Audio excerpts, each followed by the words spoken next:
"Go, take your people and leave." The Israelites pack up and leave Egypt that very night. Why this story matters. This isn't just about some old plagues in Egypt. This story shows us who God is. God is powerful. He controls nature, animals, and even life and death. God keeps His promises. He promised to deliver His people, and He did. God protects His people. Even in the middle of chaos, He shielded the Israelites. Two other verses to think about: Psalm 105, verses 36 to 37. He struck down all the firstborn in their land, the first fruits of all their strength. Then He brought out Israel with silver and gold, and there was none among His tribes who stumbled. Hebrews 11, verse 28.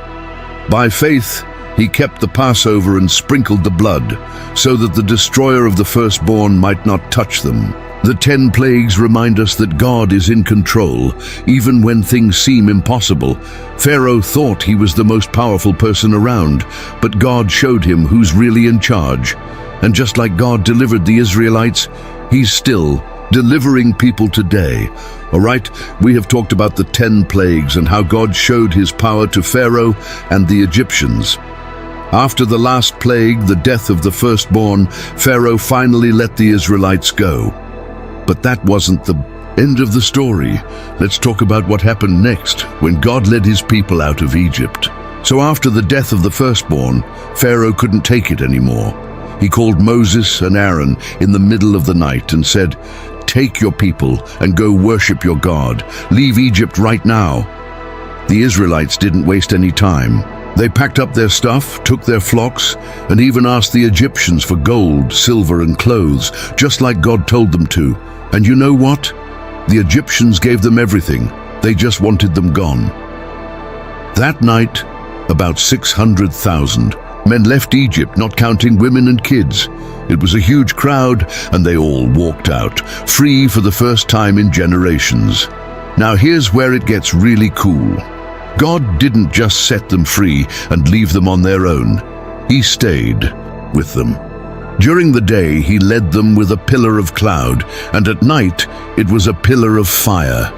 Imagine that, God literally guiding you every step of the way. And there's something important here.